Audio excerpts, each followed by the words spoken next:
नमस्कार मित्रों, मैं हूं आपके साथ अशोक वर्मा। आप देख रहे हैं टीवी 20 न्यूज। बने रहिए हमारे साथ।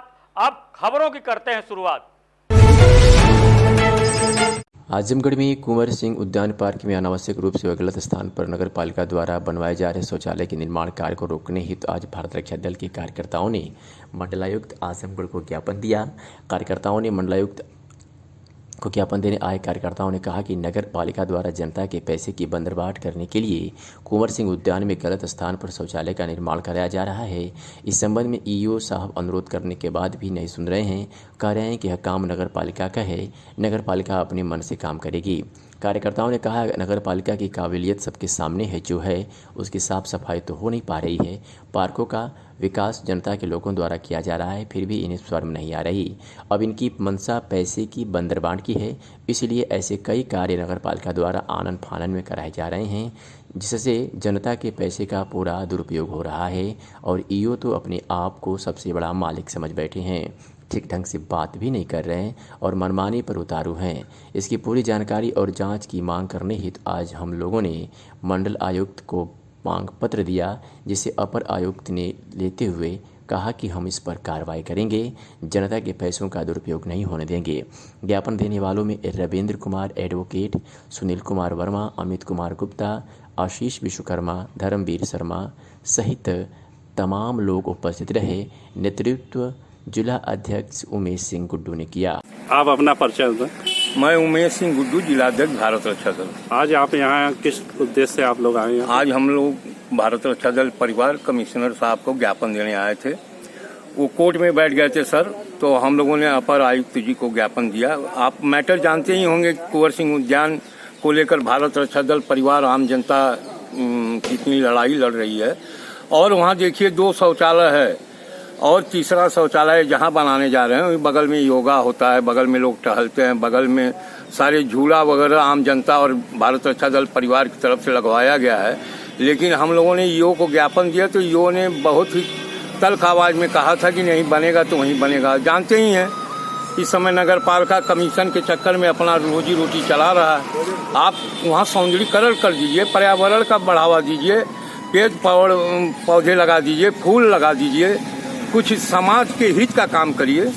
2 शौचालय पड़े हैं और सारे खराब हैं, उनको आप रिपेयर नहीं करा पा रहे हैं। तीसरा शौचालय बनाने जा, उसी पे आज हम लोगों ने दिया है। और अपर आयुक्त महोदय ने सख्त आदेश दिया है कि इसको तुरंत हम इस पे कार्रवाई करेंगे। ठीक है। महाराजगंज पुलिस ने विगत 30 मई को अराजी अमानी में जमीनी विवाद को लेकर एक महिला की हत्या का खुलासा किया है। पुलिस के अनुसार वादी संत विजय यादव ने ही ग्राम प्रधान प्रतिनिधि तहसीलदार यादव और उनके सहयोगियों को झूठे मुकदमे में फंसाने के लिए अपनी पत्नी अंतिमा की गोली मारकर हत्या कर दी और तहसीलदार यादव सहित कुल 5 लोगों के खिलाफ नामजद मुकदमा पंजीकृत करा दिया। महाराजगंज पुलिस ने प्रारंभिक विवेचना करते हुए प्रधान प्रतिनिधि तहसीलदार यादव को हिरासत में लेकर पूछताछ शुरू कर दी है।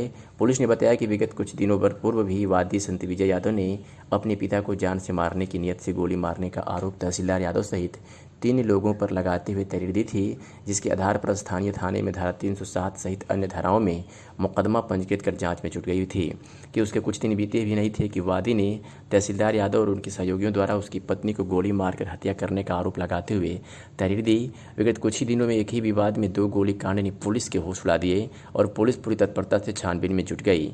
पुलिस की माने तो वादी से कड़ाई से पूछताछ करने पर उसने सारी घटना बताते हुए सच्चाई कबूल करते हुए अपने भाई कन्हैया यादव के साथ मिलकर हत्या की साजिश को अंजाम देने की बात स्वीकार किया और हत्या में प्रयुक्त अवैध तमंचे के साथ 3 जिंदा कारतूस व खोखा उसके निशानदेही पर बरामद भी कर लिया है।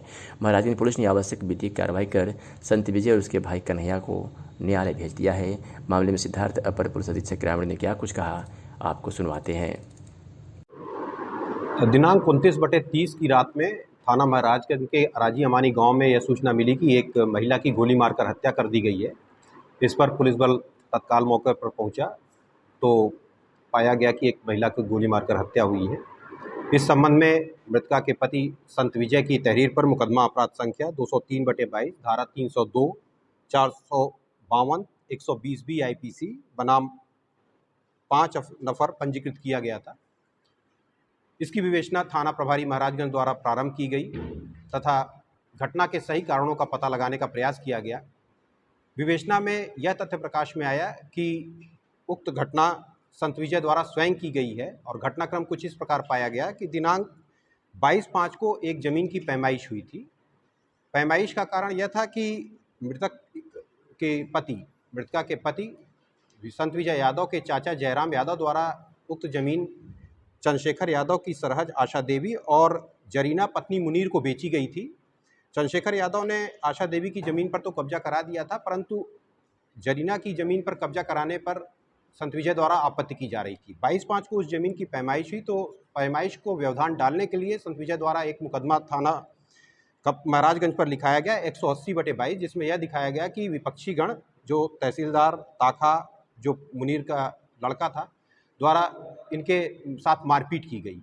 उसी दिन रात को संत विजय द्वारा एक और मुकदमा लिखाया गया 181/22, 307, 504, 506 IPC, जिसमें यह बताया गया कि उसके पिता के ऊपर गोली चलाई गई है और उन्हीं विपक्षी गण को नामित किया गया जो उस जमीन के विवाद में इसके विपक्षी हैं। पुलिस द्वारा नियमानुसार विवेचना की गई तो संत विजय को कुछ यह शंका हुई कि 181/22 जो 307 IPC का मुकदमा था, उसमें 307 का अपराध संभवतः न पाया जाए, क्योंकि डॉक्टर ने गोली मारने की पुष्टि नहीं की थी। इसी कारण इसने यह प्लानिंग की और अपने भाई कन्हैया यादव को इसमें शामिल किया कि अपनी पत्नी को ही, जिसको यह भगा कर लाया था, की हत्या करके विपक्षी गण को जिनसे इनका ज़मीनी विवाद है उनको फंसा दिया जाए। यह घटना उसके द्वारा 29/30 की रात में की गई। इससे पूछताछ में इस बात का खुलासा हुआ है तथा दोनों की निशानदेही पर घटना में प्रयुक्त तमंचा तथा जो खोखा कारतूस भी उसमें लगा हुआ मिला है तथा 3 जिंदा कारतूस भी बरामद हुए हैं। पुलिस द्वारा समस्त बिंदुओं पर विवेचना की जा रही है। सुसंगत धाराओं का समावेश करते हुए अभियुक्त संत विजय यादव तथा कन्हैया यादव को न्यायालय रवाना किया जा रहा है। विवेचना के दौरान और जो तथ्य प्रकाश में आएंगे उन पर समुचित विवेचना की जाएगी।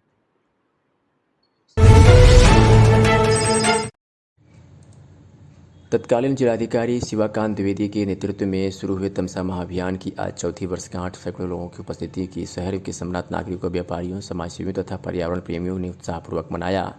इसमें सांकेतिक रूप से 11 फलदार पौधों को लगाकर कार्यक्रम की शुरुआत की गई। कार्यक्रम के मुख्य अतिथि आजाद भगत जी अतिरिक्त जिलाधिकारी राजेश्वर रहे तथा अध्यक्षता भारत विकास परिषद की एलिट शाखा के संरक्षक अशोक अग्रवाल ने की। एलिट शाखा पिछले लगभग 1.5 वर्षों से एनीमिया मुक्त भारत कार्यक्रम के अंतर्गत विभिन्न जाँच शिविर लगा चुकी है। उसी क्रम में संस्था द्वारा आज एक कैंप पॉइंट लैब बिलेरिया की चुंगी के साथ संयुक्त रूप से किया गया, जिसमें काफ़ी मात्रा में लोगों का ही हीमोग्लोबिन टेस्ट निःशुल्क संस्था द्वारा कराया गया।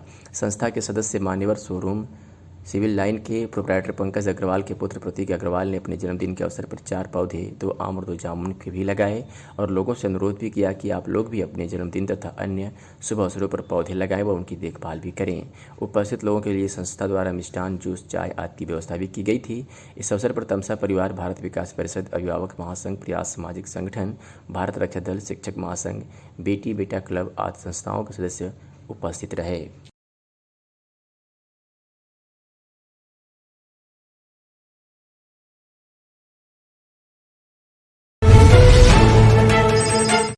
फूलपुर कोतवाली क्षेत्र के ग्राम इटकोहिया में सुबह 8 बजे आज पुराने भूमि संबंधी विवाद में 2 चचेरे भाइयों में गाली गुप्ता होते होते मारपीट शुरू हो गई। इस दौरान एक पक्ष द्वारा गोली चलाए जाने से एक व्यक्ति गोली के छर्रे से जख्मी हो गया। शीश लाठी डंडा रॉड के प्रयोग से घायल हैं। गोली लगने से घायल प्रभाकर यादव 52 वर्षीय पुत्र रामपति यादव जिला अस्पताल के लिए रेफर कर दिए गए हैं। अन्य राम प्रकाश 55 वर्षीय पुत्र रामपति यादव, धीरज 22 वर्षीय, सुनीता 36 वर्षीय परानापुर आजमगढ़ जो अपनी बहन के घर आई थी, बीच बचाव करने में भी घायल हो गई। घायलों का इलाज स्वास्थ्य केंद्र में चल रहा है। गोली चलने की खबर प्राप्त के बाद थाना प्रभारी अनिल सिंह पहाड़ी पुलिस बल के साथ घटनास्थल पर पहुंचकर घायलों को सामुदायिक स्वास्थ्य केंद्र भेज अभियुक्तों की धरपकड़ में लग गए, तो वही गोली चलाने वाले व्यक्ति गाँव छोड़कर भाग गया है। भी है पतंग कैसे उसको जो है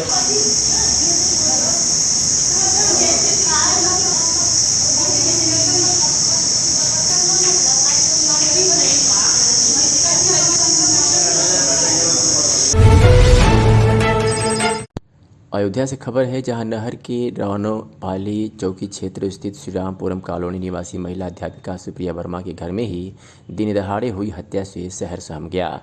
बताते चले कि सुप्रिया वर्मा विकापुर ब्लॉक के असकरनपुर प्राथमिक विद्यालय में अध्यापिका थी। उनके पति भी बीकापुर ब्लॉक में अध्यापक हैं। बताया जा रहा है कि पति व सास मार्केट खरीदारी के लिए निकले थे। ऊपर मकान पर निर्माण कार्य भी हो रहा था। उसी दौरान कोई घर में घुसा और धारदार हथियार से हत्या कर फरार हो गया। जब पति व सास मार्केट से लौटे तो घर में पत्नी की लाश देख घबरा गए और घायल पत्नी को दर्शन नगर स्थित ट्रामा सेंटर ले गए, जहां डॉक्टरों ने उन्हें मृत घोषित कर दिया। रुई मंगाना, रुई ए दीवान जी बता दे, रुई लाना।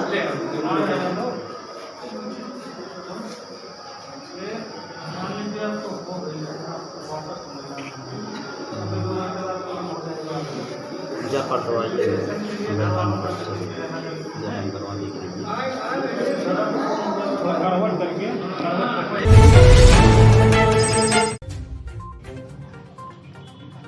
आज एलीट शाखा द्वारा पर्यावरण संरक्षण दिवस के अवसर पर वृक्षारोपण कार्यक्रम का आयोजन किया गया। कार्यक्रम के मुख्य अतिथि उप जिलाधिकारी वित्त आजाद भगत सिंह थे। रीजनल मंत्री सरकार अशोक अग्रवाल के मार्गदर्शन में यह कार्यक्रम आयोजित किया गया था। कार्यक्रम का शुभारंभ दीप प्रज्वलित करके एवं भारत माता एवं प्रेरणा स्रोत विवेकानंद के चित्र पर पुष्पांजलि अर्पित करके परंपरा अनुसार राष्ट्रीय गीत का गायन किया गया। इस अवसर पर 11 वृक्ष लगाए गए, जिसमें शाखा के सदस्य पंकज अग्रवाल के पुत्र प्रतीक अग्रवाल के जन्मदिन के उपलक्ष्य में 2 आम के वृक्षों का वृक्षारोपण किया गया। उप जिलाधिकारी वित्त आजाद भगत सिंह ने अपने उद्बोधन में पर्यावरण संरक्षण दिवस की बधाई दी एवं कहा कि तमसा माता, धरती माता एवं परिवार की धुरी मातृशक्ति की सेवा अत्यंत महत्वपूर्ण है। एनीमिया मुक्त अभियान एवं वृक्षारोपण कार्यक्रम की सराहना करते हुए आगे कार्य करने के लिए प्रोत्साहित किया। पूर्व अध्यक्ष रमेश अग्रवाल एवं पूर्व सचिव पंकज अग्रवाल ने अपना सहयोग प्रदान किया। शाखा के सदस्यों में अरविंद अग्रवाल, प्रतीक अग्रवाल, अनिल, रितेश, रेखा, निक्की, पुरुषोत्तम, संदीप, शिखा, अनामिका सिंह, गौरव, अनुराग, नंदिनी, मंजरी, माधुरी, सारिका, पूजा, रेणु, सुमन, अर्चना, नीरज, अनामिका, प्रियवंदिता बर्नवाल, मुकेश बर्नवाल, अनुभा, रवि भूषण, गर्ग, डिम्पल अग्रवाल, गरिमा, श्रुति, अनिल राय, दीपक जायसवाल एवं एलिट शाखा के सभी सदस्यों ने बढ़ चढ़कर कार्यक्रम में सहयोग किया और कार्यक्रम को सफल बनाया। वृक्ष उनकी संतानें हैं और वो धरती माँ का विकास करती हैं और आप हमारी मातृशक्ति के लिए एनीमिया का जो जांच का कार्यक्रम कर रही हैं। महिलाएं भी परिवार की ही जो सबसे बेसिक आधार है, तरीके से परिवार की धरती माँ हमारी मातृशक्तियाँ ही हैं। तो दोनों ही बहुत अच्छा कार्यक्रम है आपका, इसके लिए आपको बहुत बहुत धन्यवाद और साधुवाद देता हूँ। शहर में मैं अभी आया हूँ, मुझे 6-7 महीने हुए हैं और जब मैं आया था तो यहाँ बाढ़ की बड़ी स्थिति खराब थी। खासतौर से उस समय बारिश हुई थी और उसमें शहर के तमाम ऐसे इलाके थे जो जलमग्न हो गए और तब समय नगर पालिका का चार्ज भी हमारे ही सहयोगी रेडियो साहब के पास रहता था। बाद में वो रेडियो में को हस्तगत हुआ है, तो वर्तमान में नगर पालिका का चार्ज 2-3 महीने मेहनगर थाना क्षेत्र के एक गांव की रहने वाली एक युवती आज पुलिस अधीक्षक कार्यालय पहुंची और छेड़खानी करने वाले मनबड़ों के खिलाफ एक शिकायती प्रार्थना पत्र एसपी को सौंपा।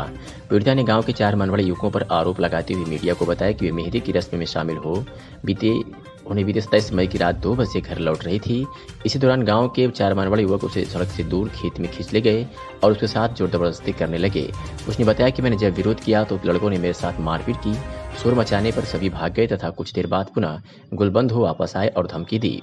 मैंने जब मेहनगर थाने पर 28 मई को शिकायत दर्ज कराई तो वे सभी अपने साथियों के साथ मेरे घर पर चढ़ गए और मुकदमा वापस लेने की धमकी दे रहे हैं। पीड़िता ने एसपी से न्याय की गुहार लगाई है। मामला था, मैं शादी के रस्म से आ रही थी, मेहंदी के रस्म से, तो छेड़खानी मेरे साथ किए, ज़बरदस्ती कर रहे थे, हैदर जबरी कर रहे थे। तो फिर मैं अपना जान बचा के वहाँ से भागी तो मारपीट हुआ, हमको मारे लोग बहुत। फिर उसके बाद मैं आई घर, सबको बताई तो घर वालों की भी बहुत लोग, अम्मी को भी चढ़ाएं बहुत, हमें मारे लोग। फिर मैं शादी के रस्म से आ रही थी, उससे पहले से वो लोग मुझे परेशान कर रहे हैं। क्या चाहते हैं आप? मैं यही चाहती हूँ वो मुझे क्यों मेरे खिलाफ परेशान कर रहे हैं, उनको सज़ा चाहिए। थाने गए थे? हाँ गए थे। क्या हुआ? गए थे, कोई सुनवाई नहीं हुई। यहाँ पर आई हैं इसके साथ? हाँ। क्या आश्वासन मिला? अभी तो कुछ गए नहीं थे उनके पास, अभी जाएंगे।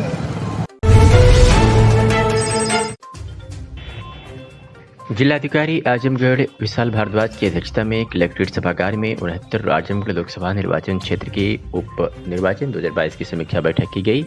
बैठक के दौरान मतगणना स्थल एवं पोलिंग पार्टी रवानगी स्थल पर टेंटेज की व्यवस्था, मतदान कार्मिकों को दवा किट, कम्युनिकेशन प्लान की समीक्षा की गई। जिलाधिकारी ने पीडब्ल्यूडी के अधिकारियों को निर्देश दिए कि मतगणना स्थल एवं पोलिंग पार्टी रवानगी स्थल पर टेंटेज की व्यवस्था समय से करा लें। उन्होंने मुख्य चिकित्सा अधिकारी को निर्देश दिया कि मतदान कार्मिकों को प्रशिक्षण दिए जाने वाले स्थल पर एम्बुलेंस की व्यवस्था कराना सुनिश्चित करें। जिलाधिकारी ने अपर जिलाधिकारी वित्त राजस्व को निर्देश दिए कि FST यानी उड़न दस्ता टीम के लिए आवश्यकता अनुसार वाहन उपलब्ध कराएं। उन्होंने अपर जिलाधिकारी प्रशासन को निर्देश दिया कि प्रेक्षकगण के लिए staff, printer, computer, photo state machine, broadband आदि की व्यवस्था करा लें। आजमगढ़ में अखिल भारतीय ठठेरा कसेरा ताम्रकार महासभा एवं पूर्वांचल जनमोर्चा के राष्ट्रीय अध्यक्ष श्री मोहन शिल्पकार ने आजमगढ़ सदर के लोकसभा सीट के लिए नामांकन पर्चा लिया और श्री शिल्पकार ने अपने प्रेस विज्ञप्ति के माध्यम से बताया कि यह उपचुनाव निश्चित रूप से जनता का होगा और निष्ठापूर्वक आजमगढ़ जनपदवाद से उत्तम प्रत्याशी का चयन करेंगे और आजमगढ़ में व्यापक भ्रष्टाचार के विरुद्ध हम लोग सदा लड़ाई लड़ते हैं और लड़ते रहेंगे। विकास से जो अधूरा है, जो काम आजमगढ़ का है, उसे पूरा करने का काम किया जाएगा। मैं अपने लोगों का आशीर्वाद और सहयोग की अपेक्षा करता हूँ। सदा समाज हित के लिए समर्पित रहूँगा। शिल्पकार जी, आज आपने पर्चा खरीदा, क्या कहना चाहेंगे? आज हमने अपने पूर्वांचल जन मोर्चा के समर्थन से आज निर्वाचन पत्रावली को प्राप्त किया है।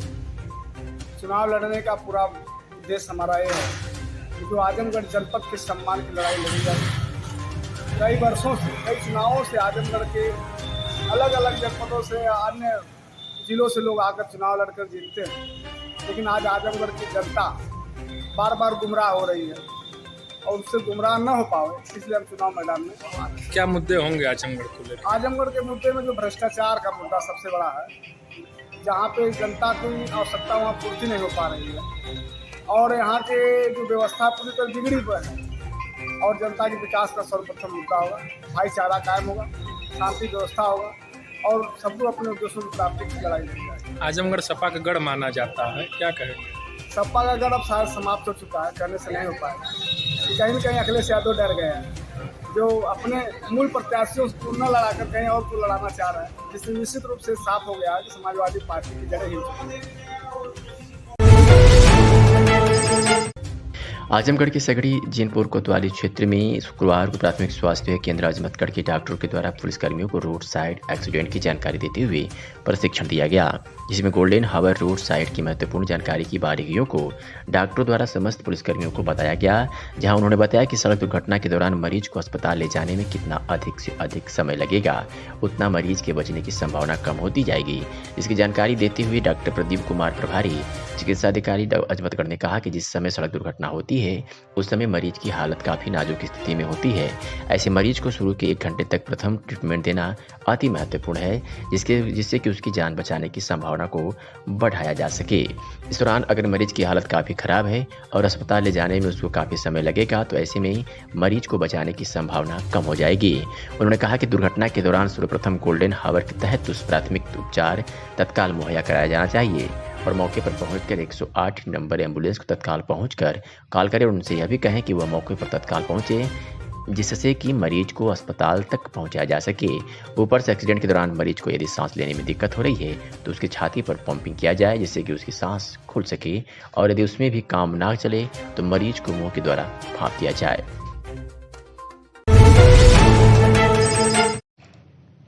समाजवादी पार्टी की मुखिया अखिलेश यादव ने आजमगढ़ की लोकसभा सीट से एक युवा व तेज तर्रार दलित चेहरा उतारने की जो तैयारी की है, जिससे राजनीतिक पंडितों में हलचल मचा दी है। दलित चेहरा उतारने से सपा की सीट अब काफी मजबूत स्थिति में पहुंच जाएगी। राजनीतिक पंडित भी सुशील आनंद को सपा का प्रत्याशी बनाए जाने पर आश्चर्यचकित रह गए हैं और अखिलेश का लोहा मारने को मजबूर हो गए हैं। अखिलेश की राजनीतिक चाल सभी पर भारी पड़ा है। एक तरफ अखिलेश ने दलित चेहरा उतारकर पूर्वांचल के दर्जनों जिलों में दलित की अधिकांशतः वोटों पर सेंध लगाने की कोशिश की है, वहीं दूसरी तरफ परिवारवाद का जो आरोप लगता था कि या तो डिम्पल को या धर्मेंद्र को या रमाकांत या किसी बड़े मुस्लिम यादव चेहरे को उतारेंगे, यह बात निर्मूल साबित हुई है। अखिलेश ने एक तरफ से यह दूरदर्शी सोच मानी जा रही है जो 2024 के चुनाव में बड़ा गुल खिला सकता है। अब जहां मुस्लिम यादव समीकरण जनपद में भारी पड़ रहा था और विधानसभा चुनाव में सपा ने जिले की सभी सीटों पर कब्जा कर सबको आश्चर्यचकित कर दिया था, अब दलितों की वोट सेधमारी होने से सपा काफी मजबूत स्थिति में होगी और पूरे प्रदेश में इस चुनाव का असर देखने को मिलेगा। कल आज तक के डिबेट पर टीवी 20 न्यूज के प्रधान संपादक अशोक वर्मा ने दलित चेहरे को सपा का प्रत्याशी बनाए जाने की बात की थी, जो आज 99% सही साबित हो गया है। यह लोकसभा का उपचुनाव से चुनाव के परिणाम से प्रदेश की राजनीति में एक नया समीकरण मुस्लिम यादव दलित का देखा जा सकता है और ये भी कहना उचित होगा कि आगामी लोकसभा चुनाव में कई दलित चेहरों को सपा अपना प्रत्याशी बनाकर बसपा से वोट छीन सकती है। आपको बता दें कि सुशील आनंद पूर्व सांसद स्वर्गीय बलिहारी बाबू के पुत्र हैं, जिन्होंने कांसीराम के साथ मिलकर के वाम से बसपा की शुरुआत की थी, जिससे पूरे प्रदेश भर में दलित वोटरों में स्वर्गीय बलिहारी बाबू का शुभाव आज भी बना हुआ है, जिसका फायदा सुशील आनंद को अगर टिकट मिलता है लोकसभा चुनाव से तो इसका फायदा भी होगा। सपा द्वारा मीडिया सेल को सूचित किया गया है कि सूत्रों के हवाले से चलाया जा रहा है कि सुशील आनंद पुत्र स्वर्गीय बलिहारी जी को लोकसभा उपचुनाव का प्रत्याशी बनाया गया है, लेकिन अभी प्रदेश पार्टी फोरम से कुछ स्पष्ट नहीं हुआ है। जारी होते ही सूचना दे दी जाएगी। Bureau report TV 20 news. Azamgarh के सकड़ी तहसील क्षेत्र के ग्राम सभा हरैया के अंतर्गत मखदूमपुर मौर्या बस्ती में कुछ दबंगों द्वारा लगभग 70 वर्षीय विधवा कौशल्या देवी की जमीन पर कब्जा करके चारों तरफ से बाउंड्री वाल कर दिया गया। विधवा की एक भैंस बाउंड्री वाल के अंदर है, उसका कोई सहारा नहीं है, वो अपने लड़के के साथ रहती है। बुढ़िया के रोकने पर विपक्षी द्वारा उन दोनों को मारने पीटने की धमकी देते हैं। इस मामले में विधवा बुजुर्ग महिला ने शासन प्रशासन का ध्यान मीडिया के माध्यम से आकृष्ट कराने का प्रयास किया है ताकि उसके साथ न्याय हो सके।